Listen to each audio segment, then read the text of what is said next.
Hey guys, since you're not interested in anything else apart from buying new gear, today we'll be talking about Ricoh GR IIIx once again. So what else can be said on top of all the points that I already made about this camera? So good news, despite of how beat up this camera looks like, it still works. A year and a half later, I still use it. Maybe I use it a little bit less, but it's just because now it's super hot and I don't really go out and take pictures, and I haven't been doing street photography for a while. I did take it with me to Rotterdam and to Athens, but I didn't really have so much time to walk around and take pictures. In Rotterdam, actually, I just did the video. And in Athens, my working hours were just way too long. I didn't have any desire to walk around. And actually, I lived in some kind of suburbs, so... But I can show you a few pictures from Athens, only a few. Actually, it's not even Athens. The place where I stayed is called Artemida, which is kind of like suburbs of Athens. It was a cool place if you like quiet places. But again, my working hours were way too long and I didn't have time to do anything photography-wise for myself. Everything for the clients. Not really camera related, but this year we did 2 road trips to Oman, and both of the times I brought the little Ricoh with me. And what happened there was that Ricoh started actually collecting some dust inside of it. I guess because we were driving a lot and the window was open and the dust was flying in, like some dust got collected in the camera, and now I can actually see that there is dust in the sensor, but only if I take pictures at f-stop, like f9 and higher, which is not really that often that I do that.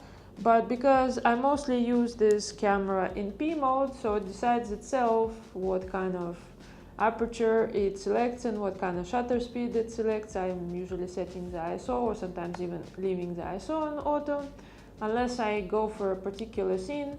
This camera for me is really kind of like a point and shoot camera, so I don't really bother to put precise settings. But now, keeping in mind that I have this dust issue in the sensor, more and more often I find myself switching to the aperture priority mode. Because if I'm mindful of the dust and I don't want it to be in the picture, the aperture has to be like f2.8 or f4 or something like this.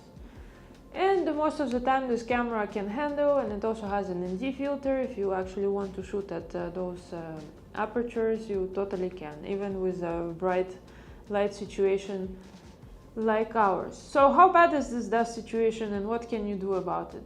Well, first of all, you can give the camera to the service center and ask them to deal with the dust and remove it. And some people said that actually if you tape like this, I think this is microphone holes, or I don't know, like have a look, there is this 2 little holes, either they're for ventilation or for microphone that you will never use. They are the reason why the dust is coming in the sensor. So you can try to clean it. I mean, there are videos as well. If you feel adventurous, you can try to open it yourself and hope that you can actually put it back together, and you will have a functioning camera afterwards.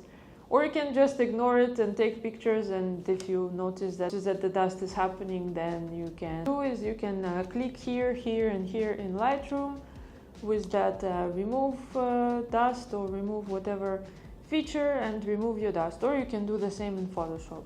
But of course, I mean, oftentimes even me, I don't put my pictures in Lightroom. I just export them directly to my phone and I upload them right away because they look good enough. But yet again, like, you know, we have an ability to easily remove this dust in post, and this dust, I mean, although it is present there, it's not like so bad. I have seen a situation where with the full frame cameras and somebody shooting something at f16, the sky is just full of dust instead of full of stars. Actually, if you're shooting stars, you will not notice dust. Unlikely you will be shooting stars at f16. Anyhow, dust in the sensor is much worse for the video, because to be able to remove the dust spot from the sky or something, actually it requires quite some manipulation. This is how it is. So what else can I say? One time this camera got affected by something sticky in my bag, and everything here was like stuck together. This wouldn't open.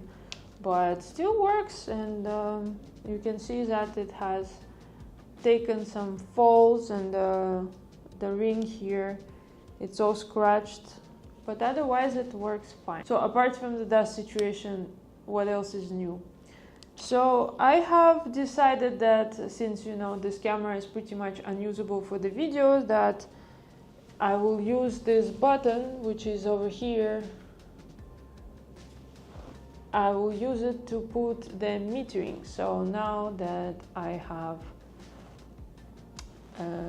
an option to change the metering, because oftentimes, so most of the time I'm using this highlight weighted metering, because I like how it looks like. The shadows are looking very dark and the highlights are protected, so it exposes for the highlights, and the pictures come out like really contrasty. But in some situations, or if you have like an overcast day, it doesn't work. So to be able to change the metering, it's nice to have it in that button. So apart from that, the rest of the buttons I have sort of set up in the same way as you would have. A fan button, I have at snap focus distance in case I want to change it quickly. I have it here set at the infinity, but if you are doing street photography, you can do something else. Macro, I have at macro ISO, it is at this ISO. White balance, I have set it to 5600, just so that it doesn't change. And because I'm shooting DNGs mostly, they can be manipulated later if I don't like the white balance. And this button here, I have set it to change the focus distance. So you can see I have set it to be the change of crop. So this was 40, this is 50, and this is 71.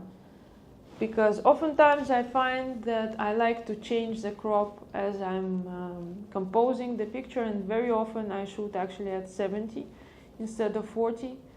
And I like to have the access to it very quick. With my P mode shooting, I very often use the exposure compensation, which is something that you can change in this button. So you can make it brighter or you can make it darker, so just adjust the way you like your image to be. The film simulation, there are a whole bunch of options here, but I usually go from this one, which is a negative film, to the next one, which is a positive film. So you can see the difference like this. So positive is like quite kind of Kodak portraitrish, you know, yellowish, and negative is more like a little bit washed out. And another thing is that sometimes I do use a viewfinder. The viewfinder is actually that sometimes I do use the viewfinder, but you know, it makes the cameras just a little bit bigger and not so compatible to put in your pocket.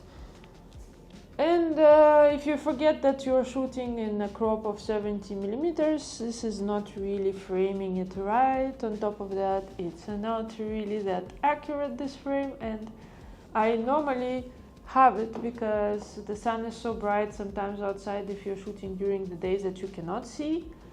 But even in this viewfinder, you cannot really see much, and you know, it's just a strike of luck. Maybe you get something, maybe you don't. You come home and find out, almost like film photography, huh? So let me know what's the situation with your Ricoh regarding dust in the sensor. Did you manage not to get it? Did you manage to get it? How are you dealing with it? Do you have to go to therapy because of the dust in your sensor? Can you sleep at night? And if you have any other questions, concerns, remarks, always welcome. And don't forget to watch the other Ricoh video if you haven't yet.